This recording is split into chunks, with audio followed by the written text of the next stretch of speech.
Welcome, ladies and gentlemen, to the monastery, the open bar of... And I fucked up my own intro, damn it. This is not the monastery, this is the Valley of the Judged. Blame me taking a few days off for that. I am your one and only gaming monk, better known as Mildra. I am glad that I'm not dealing with the muted problem this time around. You sure? Do we have actual sound? Yes. And of course, with me are two of my good brothers in the temple. We have our three-eyed master of dad jokes, good brother Joe. Let's get dangerous. Ooh, good pull. And our resident sky pirate, good brother Sizer. Ahoy and avast me hearties, happy to be here. So, last week we covered the core mechanics, and I do want to highlight something that Awkward had brought to my attention. Because I think I had half-jokingly talked about dice flipping when it came to the reverse success concept. Apparently somebody had written to the developer back in the day suggesting that, and they were like, fuck, why didn't I think of that? So they put it in the expansion book as an alternate way to do reverse successes. Cool. Oh, so I'm not the only one who's thought of the whole dice flipping thing, which I've used a little bit in some mechanics for Legend Edition, especially the curses that the Arcanist has, where they can essentially flip the D20. It's like, I rolled a natural 18. No, you didn't. Dice flipping just makes it so that the actual result is whatever you rolled, in my case, minus 21.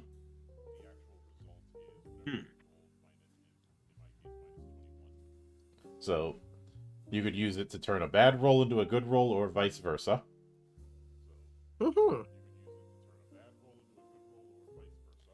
But for this one, we're getting into what is the closest thing to casting in this game.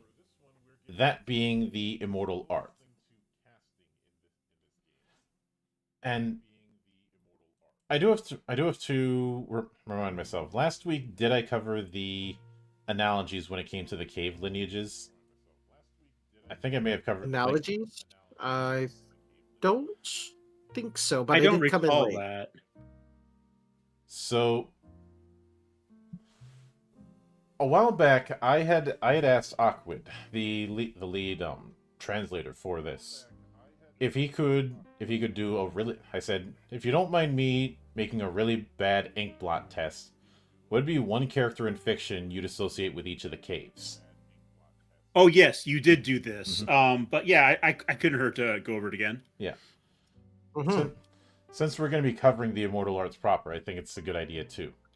So he had said the 5 escapes, Avatar Aang. If by element he would use Naruto characters for each element, I even translated them as styles, same as translated in Naruto. For transformation / illusion, Sun Wukong.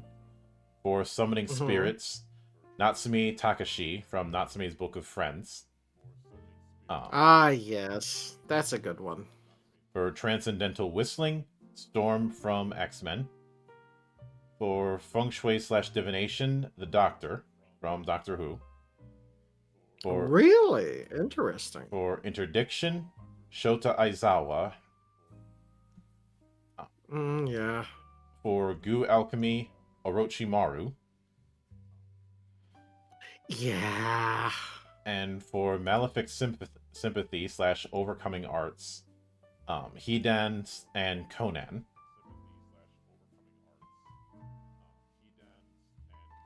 Which Conan?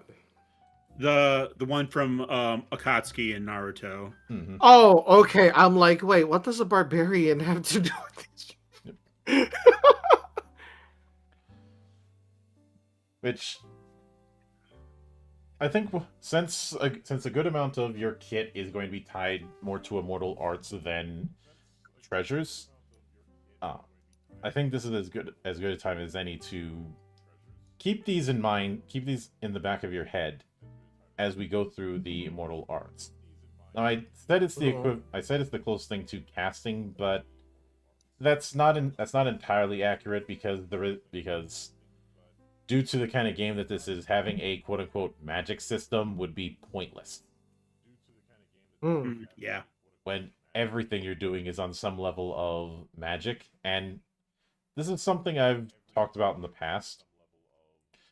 When you look at cultivation works or wuxia or the like, even certain battle manga, the line between martial and mage is blurry as all hell, if not non-existent.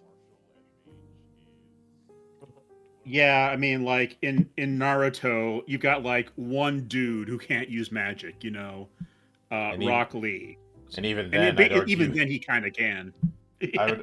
I would argue that he's using magic the same way a adept does in Shadowrun. Yeah, because reasonable. Adepts are still mages; they're just not flinging fireballs around. Opening gates, just another form of, fireball, essentially. Mm-hmm. Fireball.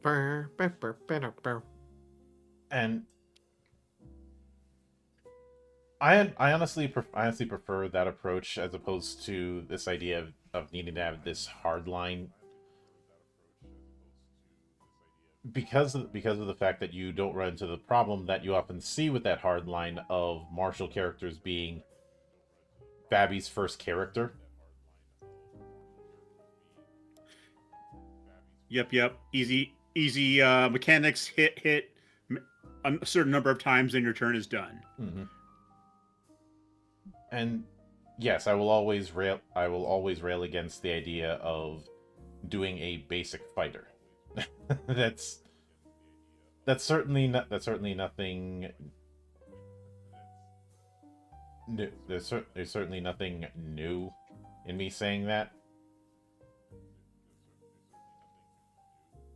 But because of the fact that this has been that's been such a prevalent mindset, I will continue to take the piss out of the whole basic fighter, or fighters aren't supposed to be powerful, or there's nothing wrong with everyone else having this variety of actions and the martial character just does basic attack and that's all he does. Or basic attack. I can attack 3 times. Mm-hmm. But they do go into the different lineages of Immortal Arts, what are referred to as the 8 caverns. Though when I spoke with Zan about it, he felt that sects is a better analogy, but that's him.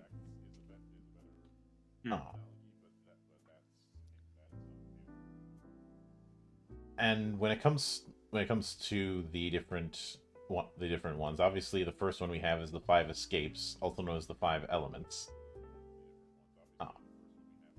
It is described as the most visually spectacular of them, since they are utilizing the 5 primary material elements: wood, fire, earth, metal, and water. Each one having its own each lineage, I guess you could say.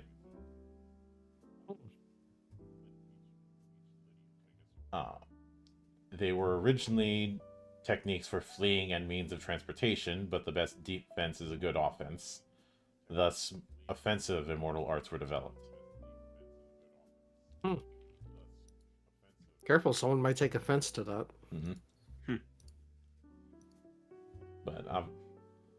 But when it comes to the 5 elements, we have the wood element. In this world, trees are not merely plants that correspond to animals, but are fundamentally involved in the very existence of the world itself. After all, the world of Ouka is a single great flower. The wood element is the symbol of green vegetation and growing things. In the body, it governs hair. In emotions, it governs laughter, and in desires, it governs appetite. Additionally, colors, lightning, and wind also belong to the wood element.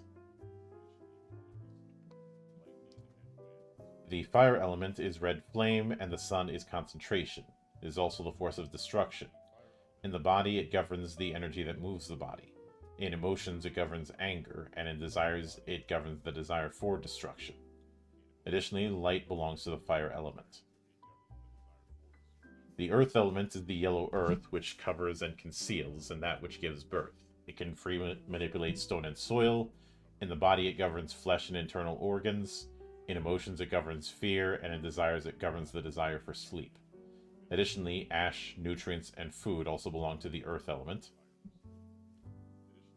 The metal element is the source of metals. It governs the foundation of Ouka and supports it through strength. In the body, it governs bones. In emotions, it governs composure, and in desires, it governs the desire for power and wealth. It includes all crystalline solids, such as salt. Practitioners of the metal element also manipulate magnetism and so on.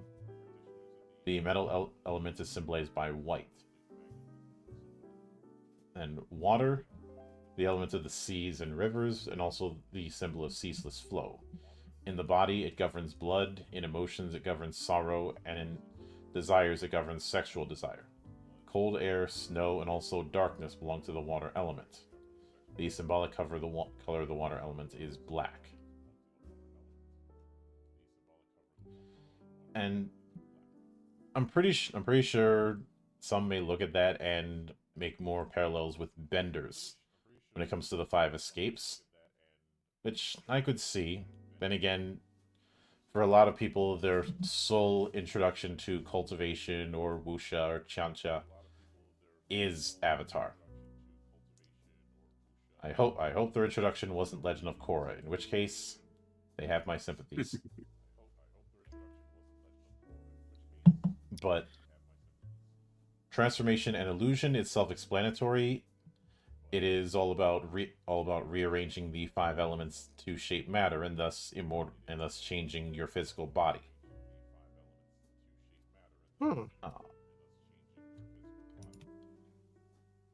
Summoning spirits is not just the dead or ghosts, but all kinds of beings that consist of souls and spirits formed from yin and yang, that have no physical form and are invisible to the ordinary eye.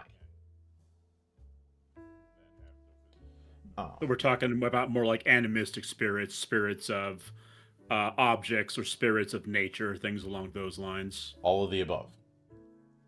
Mm-hmm. This could be things like fighting on their behalf or helping someone fly, but also getting information or even extracting souls from living beings.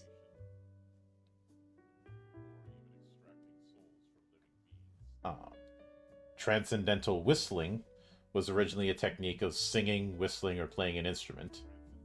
Then it became able to imitate the calls of various things, even mimic the voices of the 5 ancestors and 5 calamities. Through this, melodies performed by transcendental whistling users can summon animals, plants, various natural phenomena, and all manner of things derived from the 5 elements.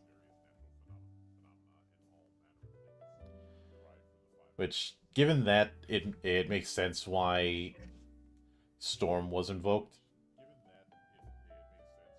Yes, natural phenomena, wind and rain and lightning. And there is a note of, at first you can only summon them, but through negotiation you may be able to get them to grant your wishes, eventually controlling them freely. For example, you could summon a flock of birds to carry you, or call upon Yao Guai to fight for you. Thunder is governed by Lei Shen, who descended to Earth when the wood element moved the heavenly gods. With a melody of the wood style, you can summon Lei Shen and have lightning strike your enemies. Since the sun also belongs to the fire element, it's even possible to summon the sun at night. In other words, to reverse day and night.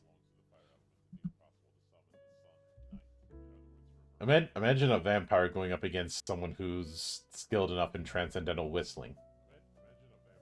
Like, you're fighting a vampire at night? What an idiot.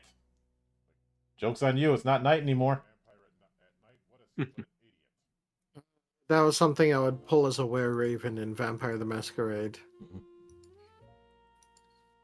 But Although, if you had summon a wood spirit, maybe you could stake him. True.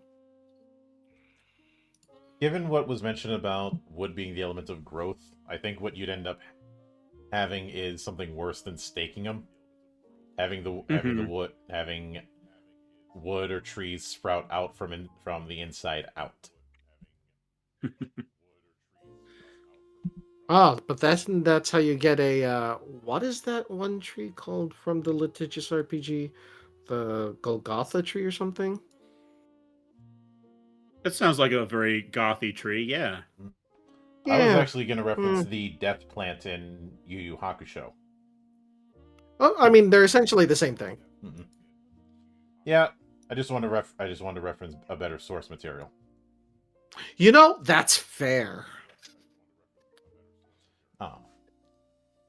Especially since I keep hearing people say, "Oh, tournament arcs are lame in anime," and I'm like, Dark Tournament is probably one of the best arcs in Yu Yu Hakusho.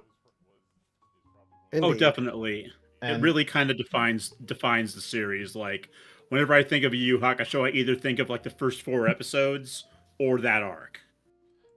Whenever I think of Yu Yu Hakusho, I think of that banger opening. Yeah. Yeah. That and Fair. when it comes, I think the reason, not to get too far off the rails, but I think the reason tournament arcs are shown so much is it is a reliable way to showcase a large amount of characters, and also, so many people are drawing from DBZ, not DBZ, but the original Dragon Ball, and one of the big parts of that was the Strongest Under the Heavens martial arts tournament, which shows up almost as a season ender like 3 times. Mm-hmm. Yeah. Oh, but feng shui / divination, getting back on the rails. It is the art of reading the Great Way and discerning the world's future and structure. It deciphering the composition of space. Ah, yes, I love feng shui. Whereas divination is the art of understanding the rules of time.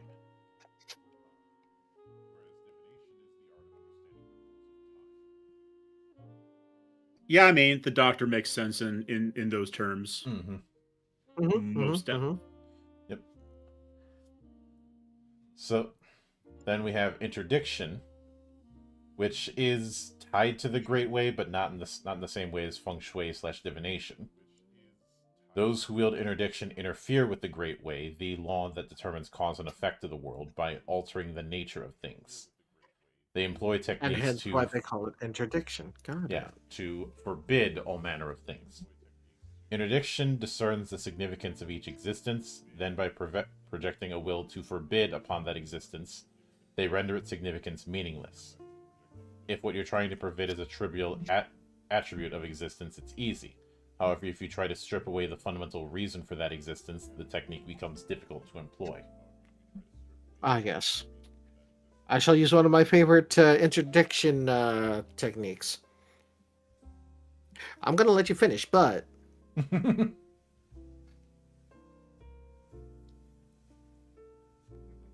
But it talks about like using this technique on a sword, which the purpose of a sword is to cut things. If you forbid the sword, it becomes unable to cut. It looks the same, but the blade is dulled. Ah, yes, the fancy club technique. Yeah.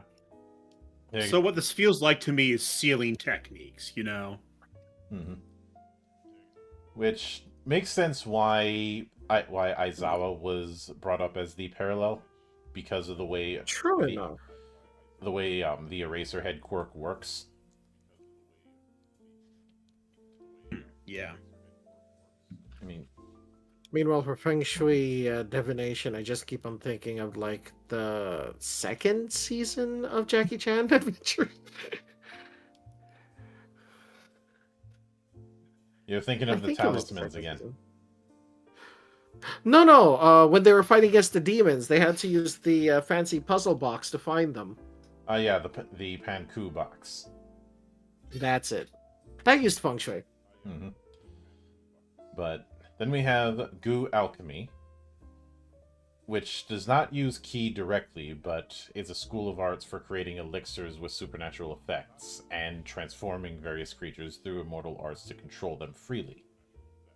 Well, time for me to find a bunch of poisonous insects and put them all into the same jar. For a moment before we got to the controlling things, I was thinking like Witcher stuff, you know, but I don't think we're going there with this. No.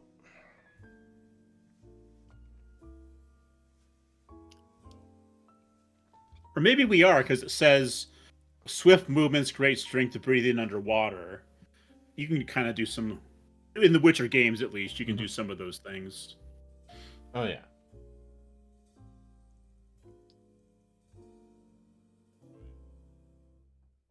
But it does also imply that there is a bit of tension between those who practice transcendental whistling and those who practice Goo Alchemy.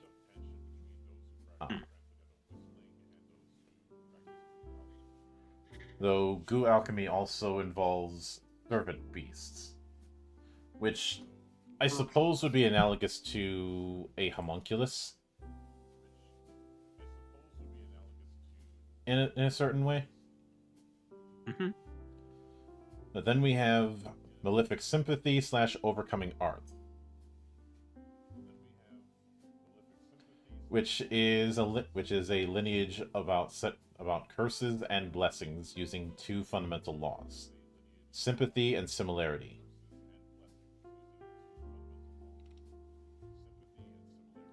Sympathy, the way I'm thinking about it with sympathetic magic, you know, we're talking about like some hoodoo stuff there, where you make the doll inflict a wound on the doll and it transfers to the person.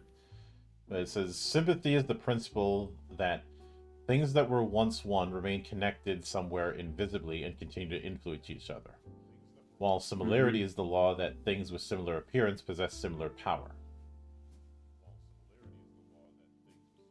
So you're not exactly wrong. Yeah. It's Okay, and then they have basically a voodoo doll example there. So. Yep. And you know, because though there is the implication that using Malefic Sympathy or Overcoming Arts is gonna get a raised eyebrow from other immortals. I mean, there are ways to use it for blessings, but it's a case of the elephant in the room is hard to ignore. For sure. Be sure to like brush your pillow off after you're done sleeping, so the malefic sympathizer doesn't come by and grab your hair to do strange things with. I remember a scene in Hogfather Knight where one of the wizards keeps a container for toenail clippings. Yep. Which may seem a bit odd, but he goes, you can't be too careful. You get a piece of somebody and you've got them under your control, which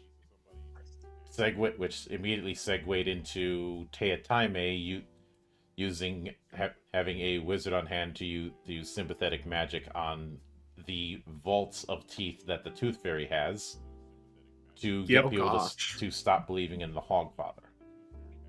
Yep. Yeah, that'll do it. That is one of the all-time great Discworld novels. It's a pretty good TV. We got a pretty good TV special out of it too. With Death being voiced by the same guy in those Grey Poupon ads. Yeah.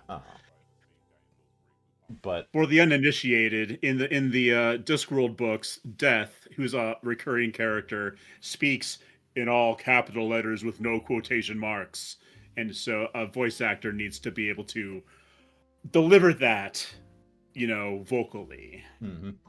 Which they did very well. Mm-hmm. But then we get to the required use value. Each immortal art will have this numerical value. It determines the minimum immortal arts use that you need in order to employ it. If your immortal arts use is lower than that value, you can't use that art. And there isn't one, as we've discussed before, there isn't one unified use value. Each lineage has a different immortal arts use stat. Mm-hmm. So you would just look for the one that's appropriate. So if your use for 5 escapes wood style is 3, then you can use immortal arts from that with a required value of 3 or less. Mhm. But just like ability checks, when using immortal arts, the determination of success or failure works in a similar manner. The immortal arts use stat is used for that.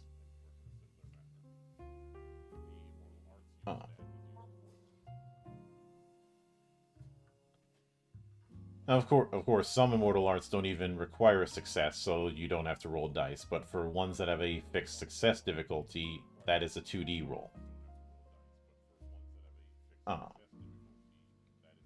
Some of them will have a variable success difficulty, which works the same way as fixed success. It's just the difficulty changes depending on condition. And of course, some are dependent on target's resistance, i.e., you're rolling it against the resistance value of a target.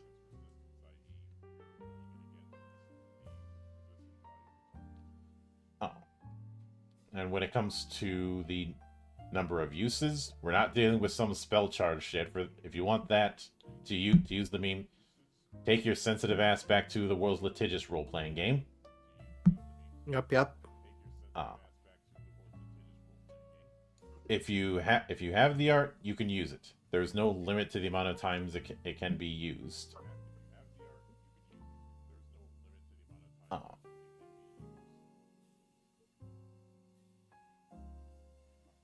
Though you can only attempt immortal arts once per breath, so once per round.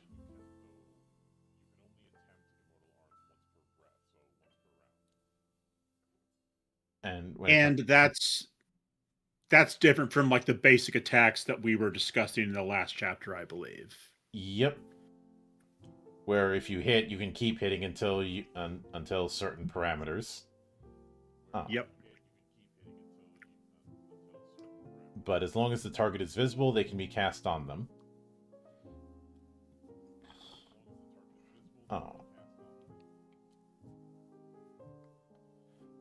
And of course, some of them will change their level of power based on how many points in immortal arts use you have. They are typically activated through oral formulas and Daoyin.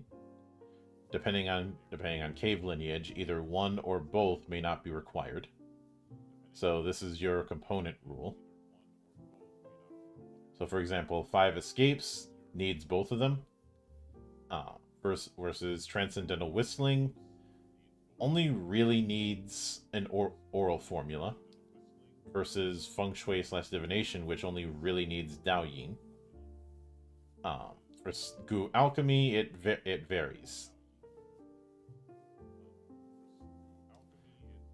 When an oral formula or Daoyin is required, if you are prevented from performing it, you have a -2 penalty to use. When both are required, if you're in a state where you cannot perform either, you cannot use the immortal arts at all.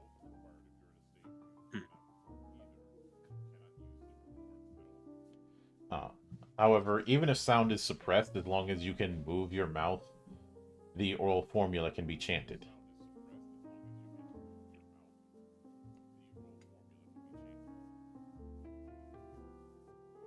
So I look at this as components, but you're not completely screwed if you don't have them. You're just slightly screwed.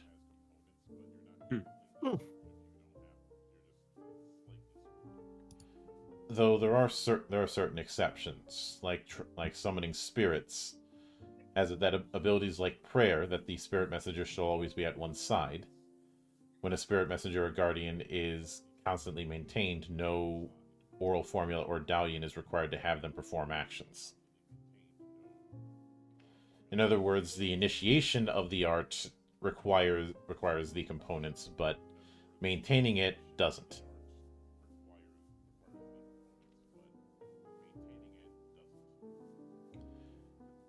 This feels a little like the verbal, somatic, and material component requirements for D&D. Yeah, Closest thing I can think of, anyway. I'd say it's a bit simplified here, but same direction. Although in this case, it's with the exception of goo alchemy, it seems to be determined based on cave lineage, as opposed to having to determine it for each individual effect.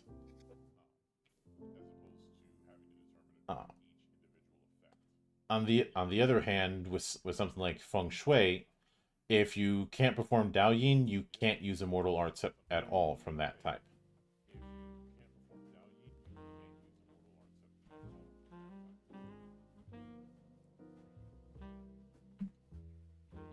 Interesting. Mm-hmm. With goo alchemy, most of the time, oral formulas and dalyin are irrelevant, but for certain ones, it might be needed. Sometimes you just gotta go bubble, bubble, toil, and trouble, you know? Mm-hmm. Yeah. Yep. Now, you can use a reverse success when using immortal arts. We've already covered how reverse successes work, but it has a different effect table if you use it and succeed. And once again, I'm seeing a lot of virtue decreases in there. Yep. So virtue decrease, potential goes up by 1. The art's effect becomes impossible for the caster to dispel. Ouch. Ki goes berserk, the effect triples. Or on double 2s, you can't use immortal arts for 1d6 days. Potential goes up by 1. On a 6, incomplete success, the effect is halved. If you roll double 3s for arts with a duration, the art is immediately dispelled unless the caster maintains constant concentration. Well, they do reward you for doubles. Nice. On an 8, virtue decreases by 1. Any ability value other than potential increases by 1 point for 10 days. For a 9, if the art was cast on an ally or yourself, 1 enemy is also affected. On a 10, any ability score other than potential, caster's choice, decreases by 1 point for 1d6 days. On a double 5, the ability decrease is permanent. On 11, virtue decreases by 1 to 3, so a 1d3 roll. On a 12, virtue decreases by 1d6. Any ability score other than potential increases by 1. This is particularly nasty, even compared with the success table we saw with normal reverse successes.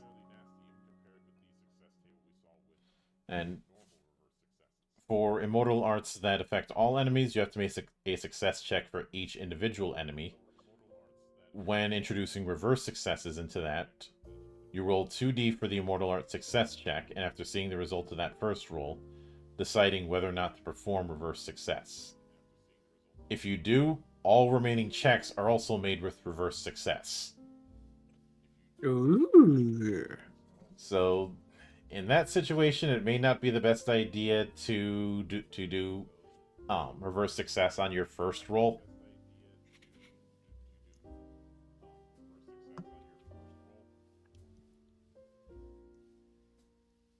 Now, fortunately, if you do it, you don't have to roll on the success table multiple times, just once. Hmm. But you can also perform interruptions using immortal arts. In fact, it's with that interruption takes its greatest significance, they said. When performing an interruption using immortal arts, the arts are invoked on the spot. Within the individual art that can perform such interruptions are listed on the later reference, but are generally defensive ones. Though, as with weapon attacks, when you perform an interruption, the next action is lost. And of course, you can only do interruptions once per round. There are also corruptive arts. When these ones are used, your virtue decreases. As a result, you gradually distance yourself from immortality and may transform into an evil immortal.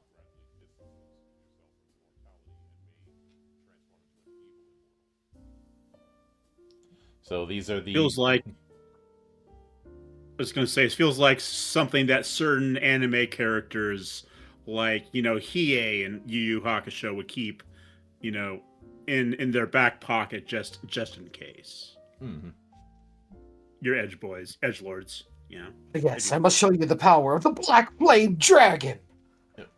Dragon of the Darkness Flame! Yeah, worth giving up an arm for. But then we have a anatomy of the immortal arts setup. So the use value, i.e. you have to have that many points in it and the use in order to use it. The duration, the difficulty, whether or not you can use it as an interrupt, the target, any virtue decrease.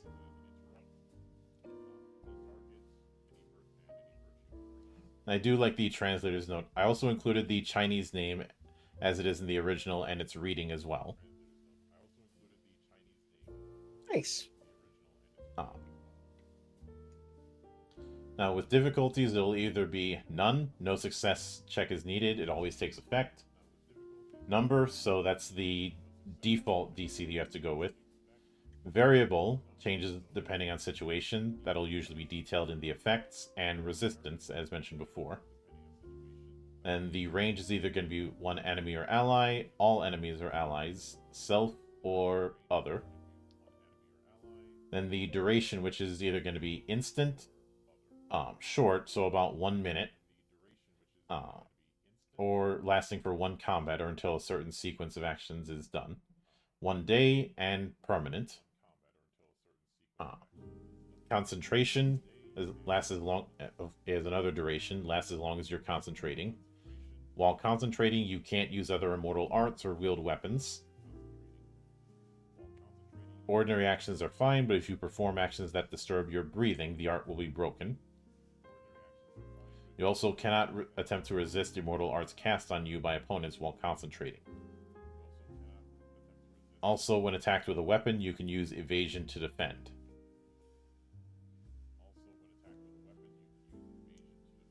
I know one might bring up concentration rules for certain casters in the world's most litigious role-playing game, but I feel that problem isn't going to be as present here, because I have a distinct feeling you don't have 2/3 of the spell list taken up by that one thing.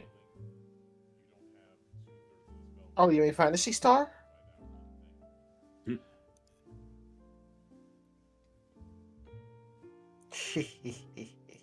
Sorry. Mm-hmm. Yep. But after that, it goes into the general rules for immortal arts, as well as the list of immortal arts proper, and you could kind of look at it as a kind of path. The highest use value for immortal arts is 10. So in a roundabout way, I could look at this as taking a level similar to taking a level in the casting classes in Sword World. it doesn't seem to be a case where you unless I misread something, it doesn't seem like it's a case where you have to spend some resource to learn it. It's a case of, okay, you have say use value 1, you get the ones that are use value 1. Full stop.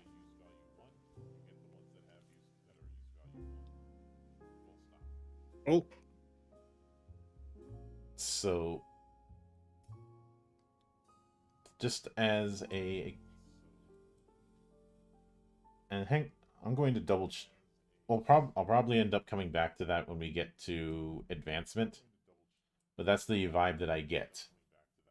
And it's not far removed from the classes as skills setup that you saw in the original Sword World and in its successors. But like, for example, with the wood style, you get use value 1 and you get command wood to know wood, teach, which lets you identify types of plants. The normal difficulty for success is 1, but if the target's a rare plant, the difficulty may be higher. On the other hand, we have use wood style to overcome earth style, split. Dispels or nullifies earth style immortal arts. The success difficulty becomes the same as the required use value of the target immortal art being dispelled. Note that it can only be used against immortal arts that have already been cast, but it can also be used as an interruption to interfere with immortal arts that an opponent is about to cast. are we going to see like a wheel with one of the immortal arts countering the one that's next in the wheel, going all the way around for the 5 escapes? Perhaps. Possibly, and yep, we definitely see that, since we have a similar one with fire style. One of the ones you get at use value 1, use fire style to overcome metal style, melt. And it more or less works the same way.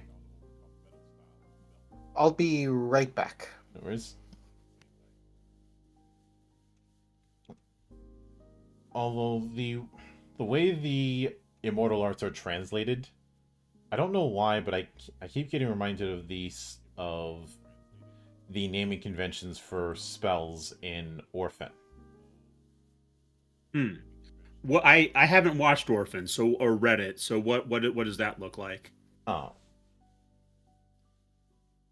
It is usually describing an action before giving the spell's name. Like a teleportation spell is referred to as I dance within the heavenly castle.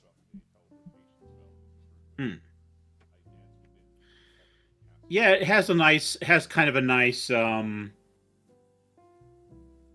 poetic or sort of prosaic style to it. Mm-hmm.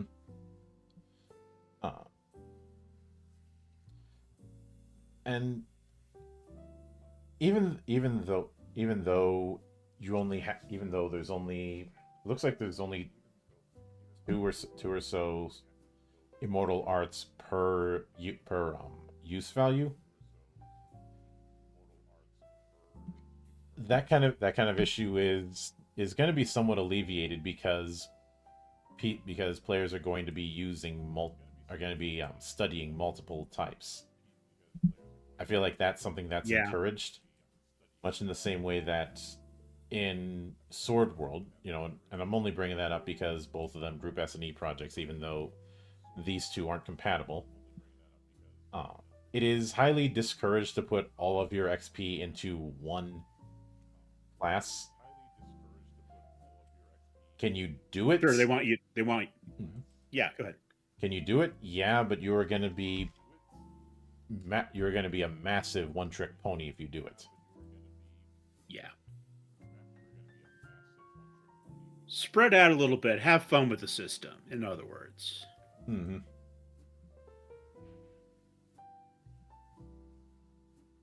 And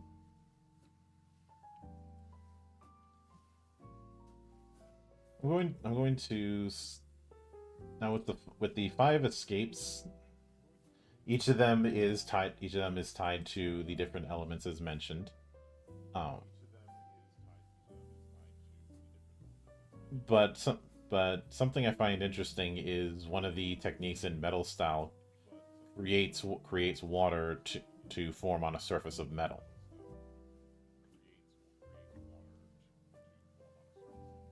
Hmm. Like you would think that the elements here are just manipulating the elements a la bending, but it's doing a lot more than that.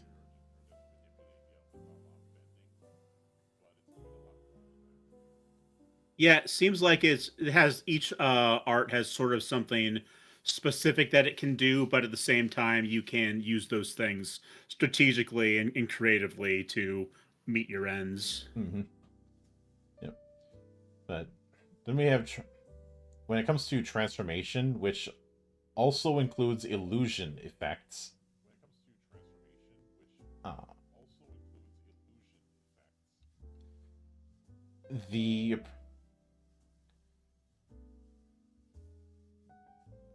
the approach in general with them is that they are largely cast on the self.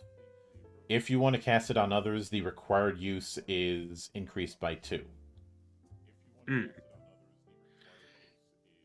Polymorph other becomes a more difficult task. Yep.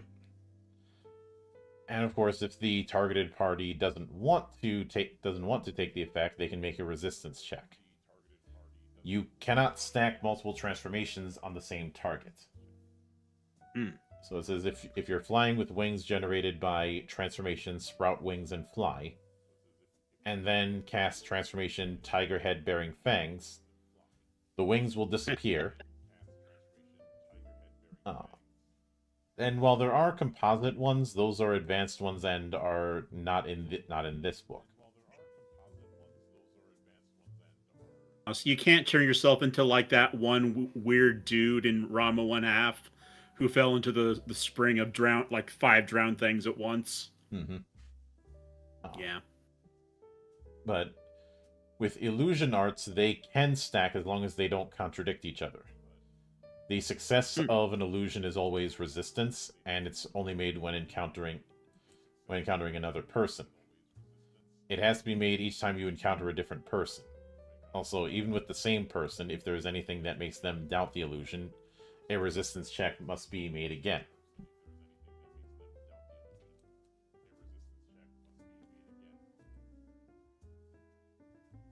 And Okay. some of the transformations are simple body transformations, though one of them is eyes multiply to get a third eye.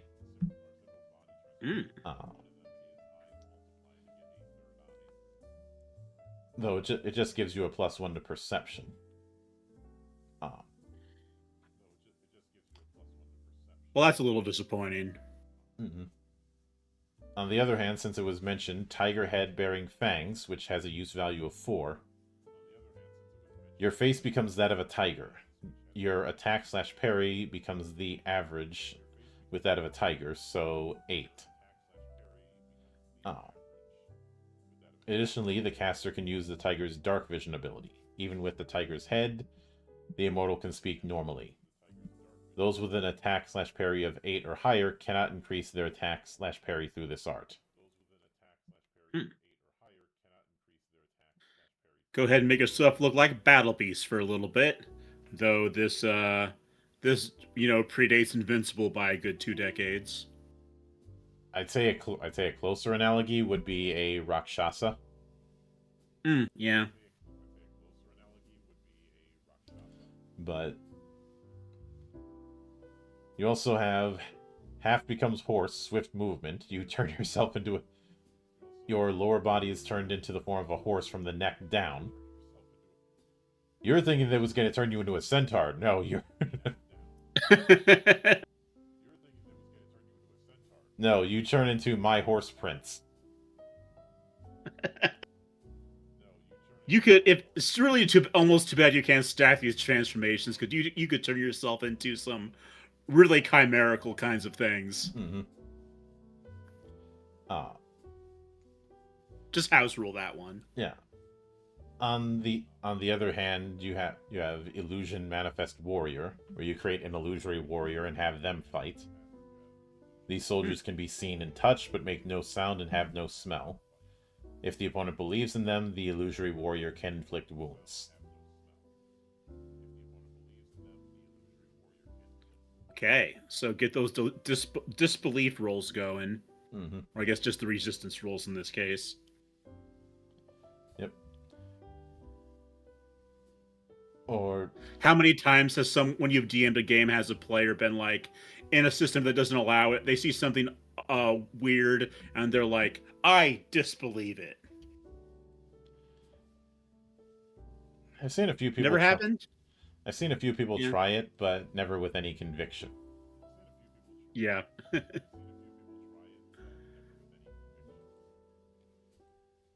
But then, of course, we have summoning spirits. There are a few types. Guardian spirits, which are the soldiers of heaven. The three corpses. These are spiritual beings that dwell within the human body, called Seiko in the head, Hakuko in the chest, and Keshi in the abdomen. These three exist as the three corpses.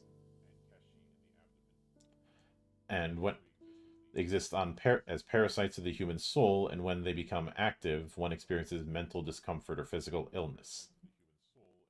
Yeah, I don't love that idea that I've got three, undead parasites living inside me. Mm-hmm. So, guess you have to have a strong stomach to be one of these summoning spirits types. Yep.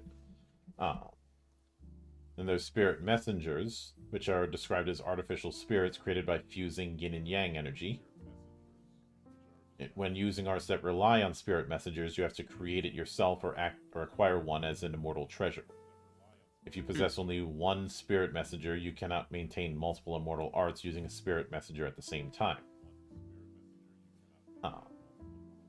Practitioners of summoning spirits can command multiple spirits simultaneously, but this puts a burden on you.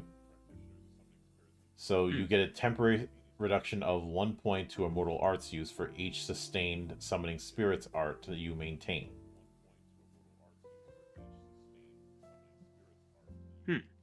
And I guess spirit messengers wouldn't be too far removed from, say, Shikis.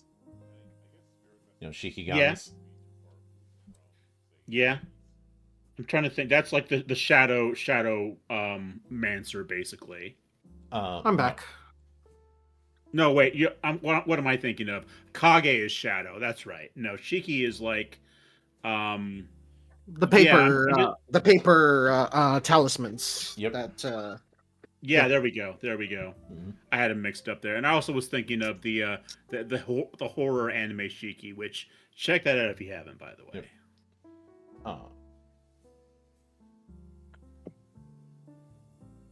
And of course, yep. And of course, if your spirit that you're using is destroyed, you lose 1 virtue value. Though spirits can only be destroyed when they have a physical form. Unless they're subjected to effects like prayer that the spirit be destroyed. All right, so you got to watch out for your little spirit buddies. Mm-hmm. Don't let them fight too hard. Yep. Or if you do, have a backup plan. Mm-hmm. Mm-hmm. Always have a backup plan.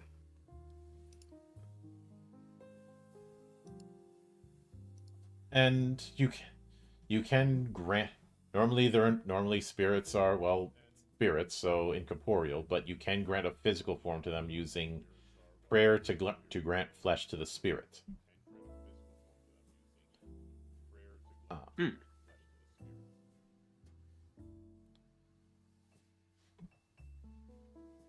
Which not only makes it visible, but if you want to attack it with weapons, combining it with prayer for form of the spirit to be revealed is described as essential. And I know one might argue, why would I give a spirit a physical body? Well, who said it had to be your spirit that you're doing that to? Right, right, right.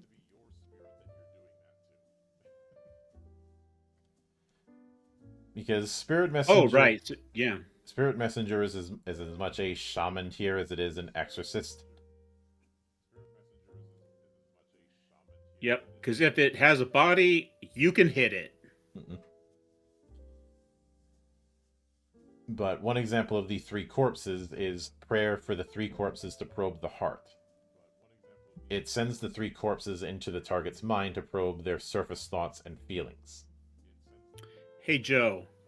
Yes. What would you say if I told you that there are 3 parasitic undead spirits that live inside your body? I'm gonna say what happened to the other two. Yeah. Good point. Good point. Mm-hmm. Listen, if I'm gonna be a flesh megazord to 5 differently colored parasitic spirits, then I'm gonna do it. Okay. Mm-hmm. All right. Oh yeah. But anyway, yeah, 3 corpses. Yep. Give them a hand, folks. Mm-hmm. Yay. Who's? And then you have things like the guardian spirits, for example, prayer that the guardian spirit strike once, Mm-hmm. which has a guardian spirit deliver a single attack against one enemy. That spirit has an attack/parry of 10, and the target may make a normal parry or evasion against the guardian spirit's attack. It cannot perform a reverse success, nor can it make consecutive attacks. Though I feel like not being able to do reverse success or consecutive, I feel is a decent trade-off for the fact that it has an attack/parry of 10. So it is very unlikely to miss. Seems like a pretty good defender. Mm-hmm.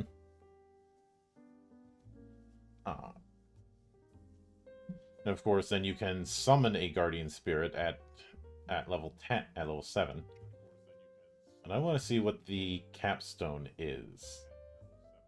So, capstone for it would be prayer that the spirit be destroyed. The targeted spirit is decomposed into yin and yang energy. It has not been exorcised or returned to the netherworld or heaven. It has been completely broken down into yin and yang energy, and its existence as a spirit has been annihilated. Prayer that the guardian spirit be ever at my side. You summon one guardian spirit to command it to always serve at your side. From then on, you can freely use the guardian spirit without having to perform the ritual to summon one. And prayer that a spirit messenger be created. This is to create a spirit messenger. It will always accompany the caster or person designated by the caster. If you have knowledge of summoning spirits arts, this target can use the spirit messenger as their art. Basically, in order to get a spirit messenger, you have to normally get it as a immortal treasure. But if you have the full 10 ranks in spirit summoning, you can just make one. Well, You have to pass a difficulty of 10 to do it, but you can do it. And when it comes to transcendental whistling, if they are not present within visual range, you have to roll 2 dice and consult the summoning table to determine whether they will appear. And based on what you're trying to get, there might be a modifier to it. As well as how long it takes to summon. Worst case scenario, there was no target within range. Best case scenario, they're summoned immediately. And it seems like you better roll an 8 or higher if you want them to get there in time for combat. Mm-hmm. Mm-hmm, mm-hmm, mm-hmm. Or get an 8 or higher. Though that is mainly for summoning animals or Yaoguai. Hmm. Uh, I wouldn't suggest doing this in combat anyway. mhm.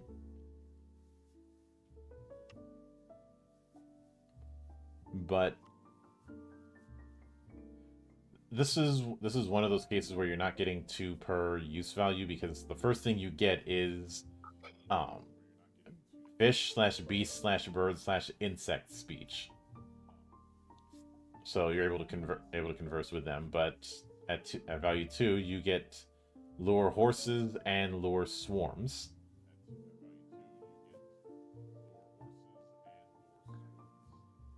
However, when calling them, they're not obedient to you. So if you want them to do something, you have to negotiate using beast speech. If you wish to make a negotiation check, perform a charm ability check at difficulty 6 for horses, as well as 6 for swarms. If successful, they will obey as long as their lives are not in danger.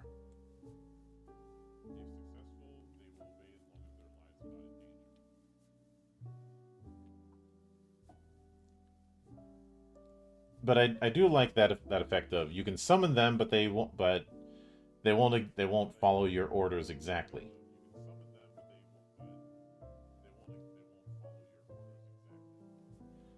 Plus, they're just animals. You know, you probably can't make it too complex. Mm-hmm. At value 5, you can summon the elements, as well as use that summoning of elements for attacks, which is why its difficulty is either 5 or resistance.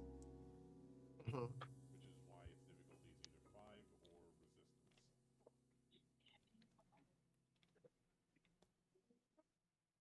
And at higher levels, you can have your summoned animals assist you in battle. But at the tail end, that's where you start to get into messing around with the weather, like through weather invocation chant. Each time the spell is cast, the weather shifts in the following order: clear, cloudy, rain or snow, thunderstorm, or snow with thunder.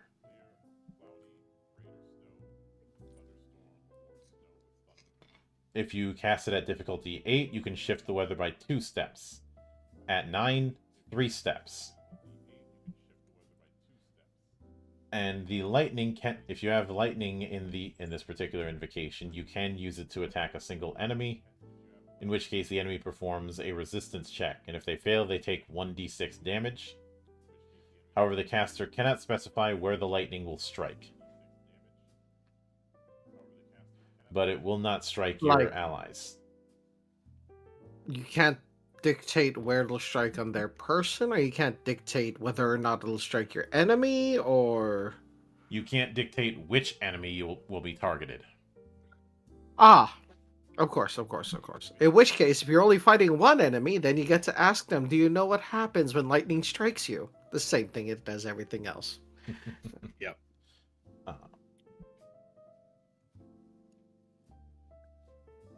But at 9, you can summon a full-on Thunder Beast, which does 2d6 damage, and considering what we saw when it came to the way health works in this game, 1d6 or 2d6 damage may not sound like much. For a game like this, that is particularly nasty if you roll boxcars. Yeah, it is. That could one-shot somebody. Mm-hmm.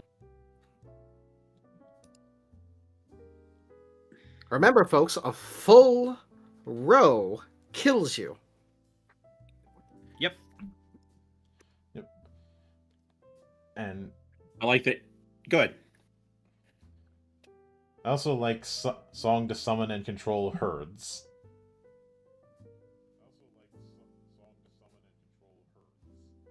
So all of a sudden you could go, do you hear thunder? As a herd of buffaloes show up. Oh. And if not buffaloes, just imagine like 50 horses charging down the hill. Or if, That'll Something, that- something riders in the sky, I guess. or if I want to really be, if I want to really be nasty, imagine 100 bulls charging down the hill.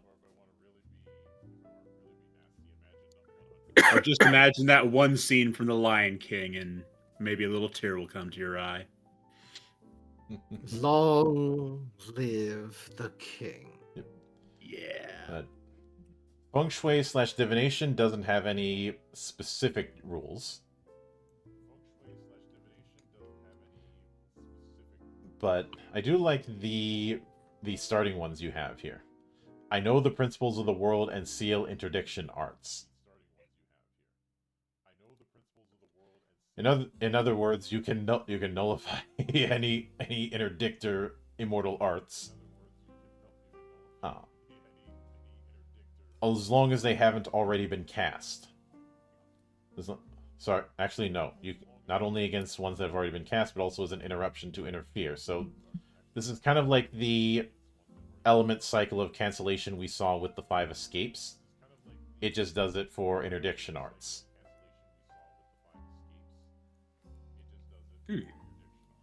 We also have I know the laws of time and seize the initiative.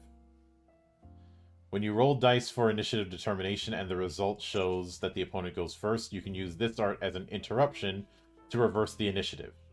The user of this art follows the principle of losing the right to act immediately after and cannot act during that round. But initiative in this game is party-based, so it would be pretty nasty to have just a basic level feng shui user in this game. Mm-hmm. So that means if you really want to, and since the difficulty of it is 1, it's gonna be kind of hard to miss. You can make sure that your side always goes first. Yes.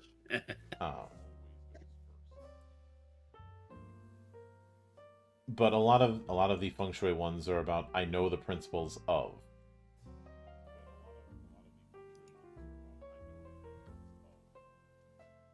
I know the principles of RNG. Mm-hmm. Though I do like I know the principles of the world and project my blade.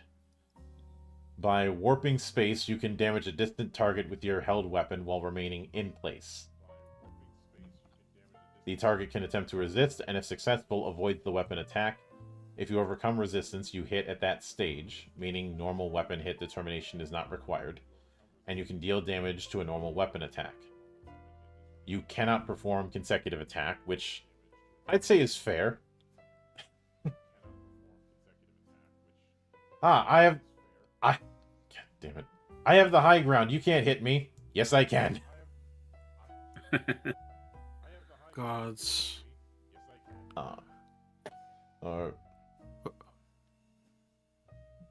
No, I just realized something. I'm just trying to process if this actually works. What? Keep going. No, keep going.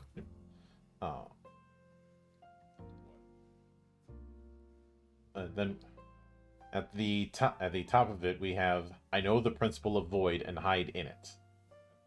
By hiding the target in the distortion of space, their very existence is completely erased from this world. Against those lurking within this distortion, all attacks become ineffective. They cannot be detected even by the spirit sight of summoning spirits. However, those who are hidden cannot move from their location, nor can they take actions such as using immortal arts or initiating combat. And it lasts as long as you concentrate. Nice.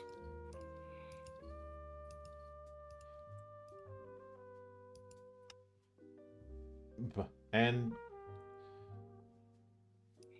you can also see, at rank 9, you can use I, knowing the law of time, see the past. You can see events that occurred up to 1 hour ago in the vicinity of the target, as if watching a movie. When cast on the creature, that creature must roll a resistance check. If the spell succeeds, the past images are seen from the creature's perspective. When cast on wood or stone, make a check with a success difficulty of 9. If successful, images are seen as if you were standing beside that object. and you can view 1 hour's worth in a short time.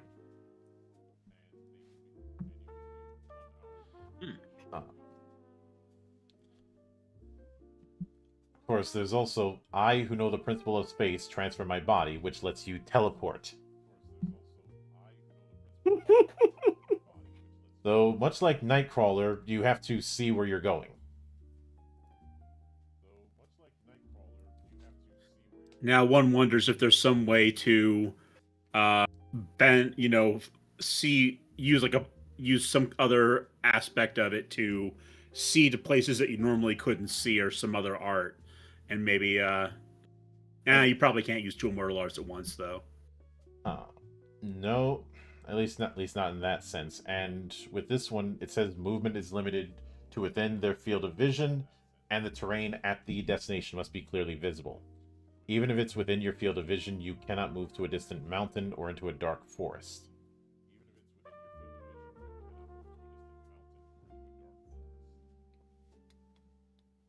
So you couldn't move into a mountain, but if you can see the top of a tree, you could probably move yourself there. Fair enough. But then we have interdiction. There are no specific rules with interdiction.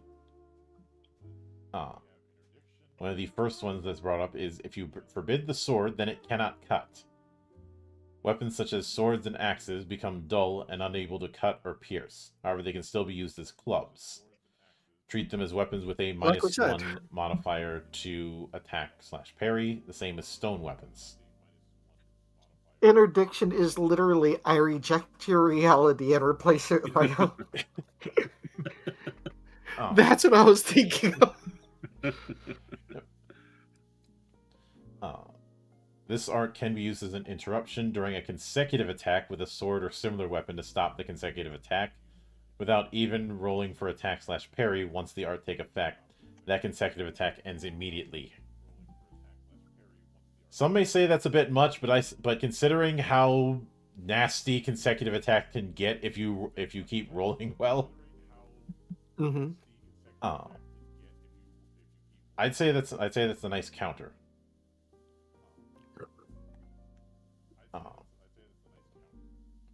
Oh my gosh. Use value 9. If you forbid a person, then they cannot exist. Yep. Oh, damn.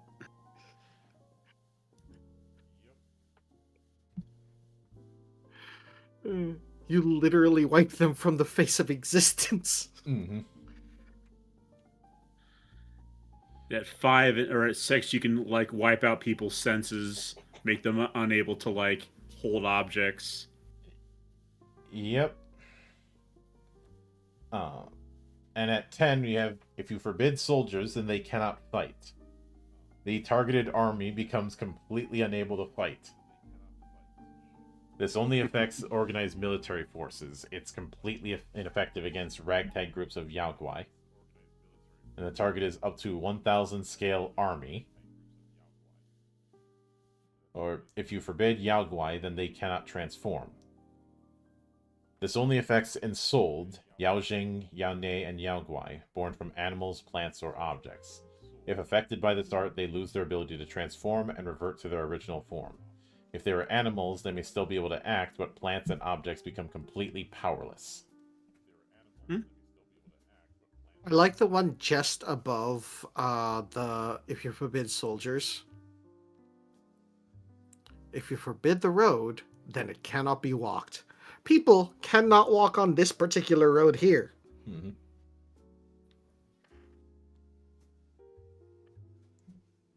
I choose the Silk Road. Anyway.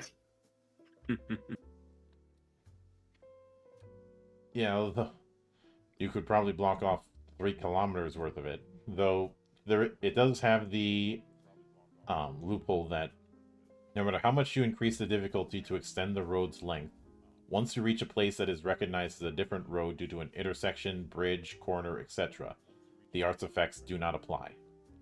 Also, it has no effects on things that fly through the air or burrow underground. Now, what I like is the targeted road becomes impassable, which means they can't walk on the road or cross it. Which is a nice way of like preventing people from getting to you if you can somehow finagle a road to like block where you want to keep people from getting to. Mm-hmm. Hmm.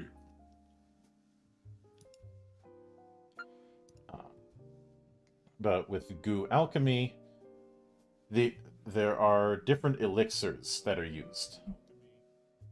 Mhm. Elixir is a general term for medicines that have the effect of changing or restoring bodily functions. Toxin for degrading or worsening. Elixirs and toxins are prepared in advance, but whether they will be effective cannot be known until they are used. When using them, that's when you make the success check. Elixirs and toxins that have been prepared in advance can be used by anyone, not just the practitioner. For success checks, always use the user's immortal arts use. Only when the practitioner uses it themselves can a reverse success check be performed. And you can either have it as oral medicine, as a salve, or as an incense.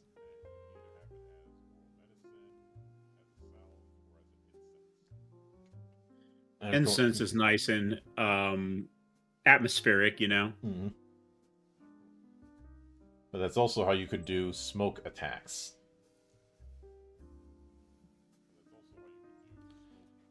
But at the start, it's just about knowledge of things. But then once we get to value 2, you could use it to make an elixir that repels birds and insects. At level 2, you can cast off. Mm-hmm. Lord knows some of us who've been camping wish they had that on standby. Remind me what the state bird of Minnesota is. The mosquito. Yeah. Oh, that's not the. This scares me. The mind correcting elixir.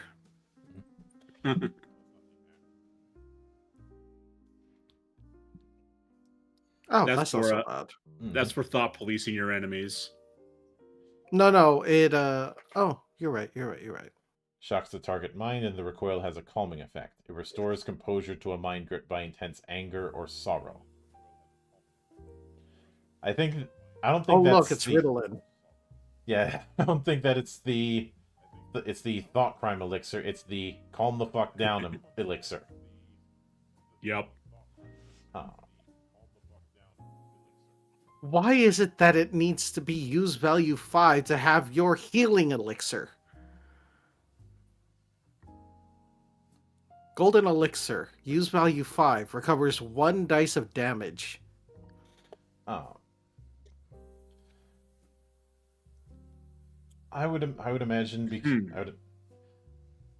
if it was at use value 1, that would be a little bit too powerful, because remember 1d6 it can be quite a bit. Mm-hmm. I know it just seems a little late, but I guess before this you could probably buy golden elixirs. I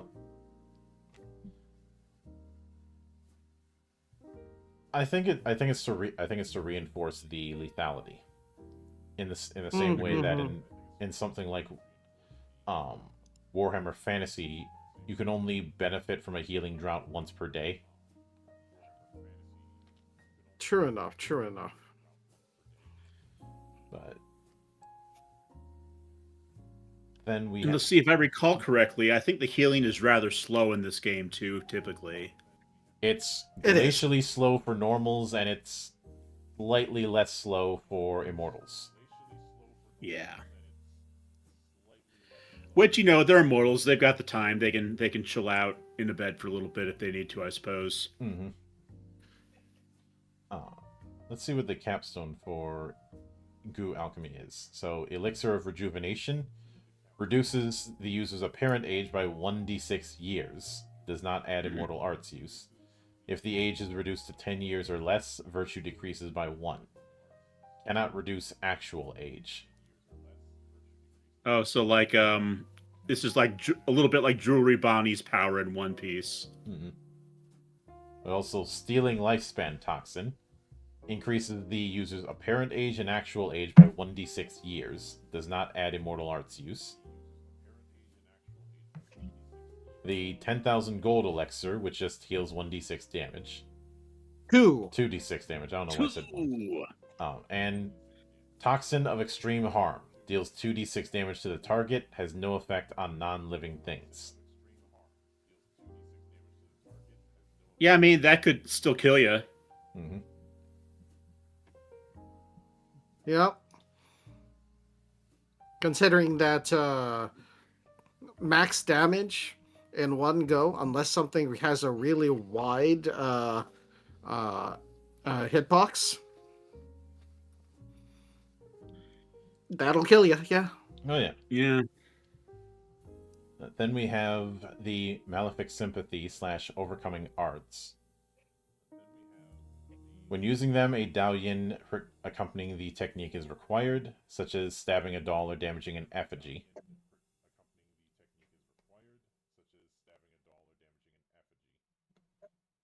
Paper is often used, and it can be cut into a shape and used on the spot. The drawback of a paper servitor is obviously a weakness to fire.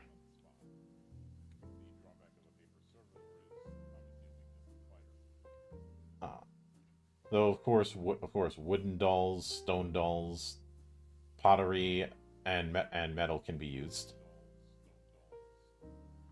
Though some of these you can create on the spot, and some of them you can't. There are also other materials that are used to make dolls.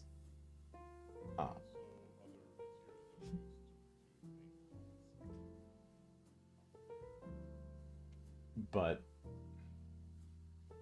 I do like that the first one is technically a curse protection.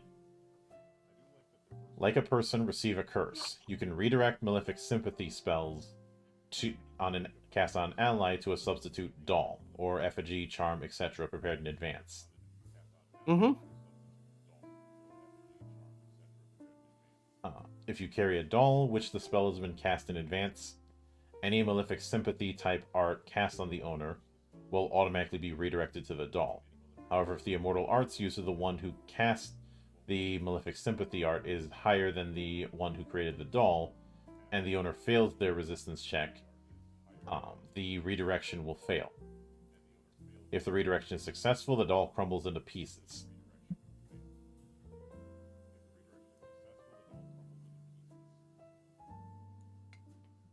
And just before anyone tries it, you cannot carry multiple dolls.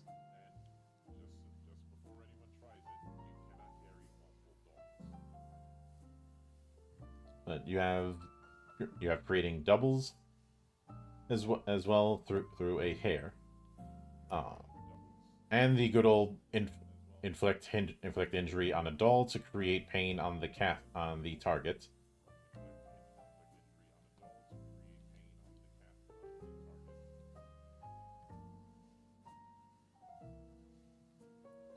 Or things like creating fortune, creating misfortune, summoning a horse,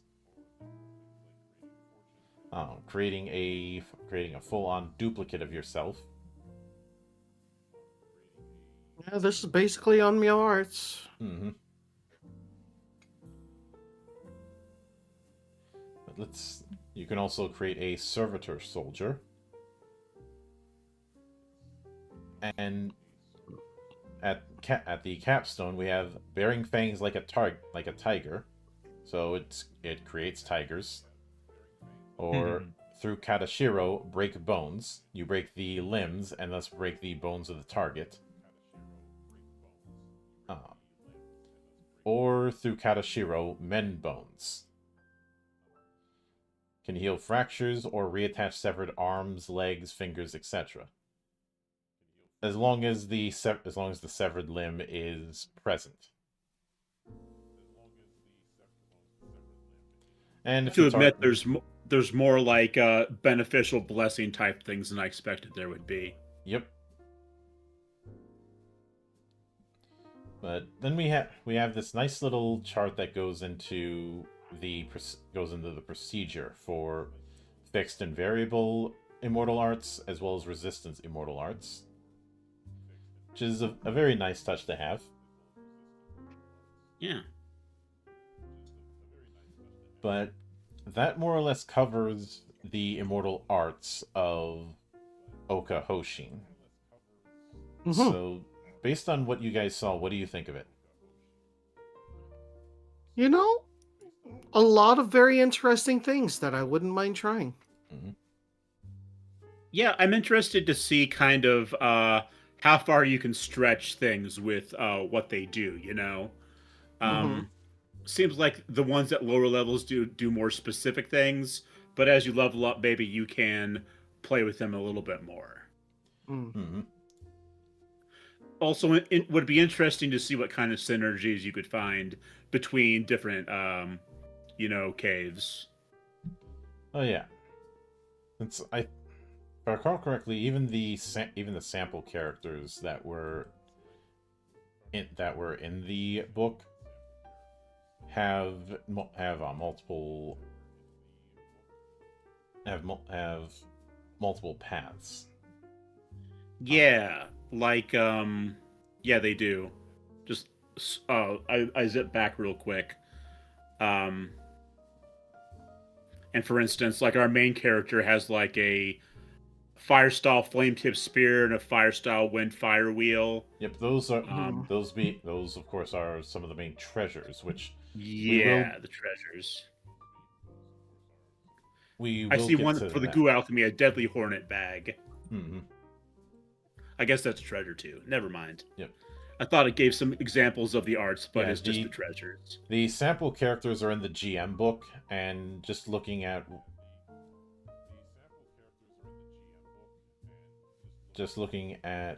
one of them, they have. Let me zoom in on this a little bit. So they have 3 points in feng shui, and actually this one just has it in feng shui. They also have immortal arts resistance of 3, but pretty sure there was at least one that had multiple, and if not, well, like I said, it wouldn't be too hard to get multiple. It's just you're probably not going to have that out of the gate. Hmm.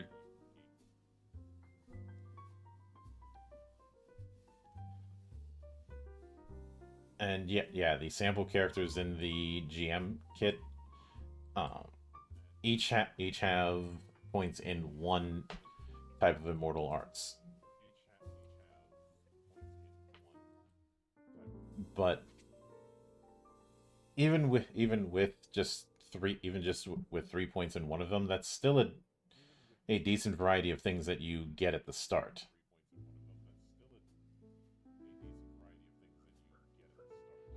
And Yeah, for sure. I think if there's anything that some people might need some getting used to based on their background, it's the idea that you're not spending a resource to do these supernatural effects.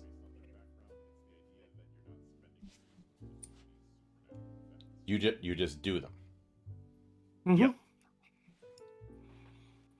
And if I'm being honest, the arts that I'd recommend for a first timer are probably the 5 escapes. Yeah, they're the most straightforward. For sure. Mm-hmm. But are they the most fun? There's the question. I'm kind of looking at some of those interdiction and overcoming, or malefic sympathy arts. If I'm being honest, Mm-hmm. I think I would have fun with those. I like the transformation arts, but that's because we read ahead to look at them before. Yep. Hmm. I do find it kind of amusing that interdiction is all about banning things, and I have that with the banned action that the noble job has in my system, Hmm. where they can look at a target and say, This thing that you were doing, you cannot do that. Ah, yes, the judges. Red The card. judges, Mhm. Final Fantasy Tactics Advance. Now, Yep, I no. take away your license. mm-mm. Now in their case, it's more of if the action requires a roll, the roll suffers banes. If it doesn't require a roll, they can't do it. Hmm. Oh. But yeah, I would almost like to I would almost like to see the system open up a little more as you get like level up. Like what other things, or maybe you can work this out with with the GM. But could I ban like food? Food does not nourish, or you cannot eat food, or can I do other things along those lines? Like, can I make the case that by banning a thing it loses such and such effect? Things like that, There was one interdiction that was about banning one's jaw. Mm, Ah, so you If you can ban snow the eating. jaw, they cannot bite or something like that. Mm-hmm. So you could use that to give somebody a really bad case of lockjaw. Hmm. Yeah. Can't bite, you can't eat. Mhm. Pretty bad, All right. actually. I'm gonna take off, but this has been great. Yep. But with that said, that will do it for this particular episode. We will be back here next week with a one-shot invoking the 3-in-1 rule. Yeah. What's the one shot next week? That is currently being determined. There's a few I'm trying to nail down. Ah, yes, I love to be determined. That's my favorite one shot. TBD, baby. FTW. But until then, on behalf of the good brothers present and not present, my name is Mildra. I am your gaming monk. Stay fucking frosty, everybody. Bye bye. See ya.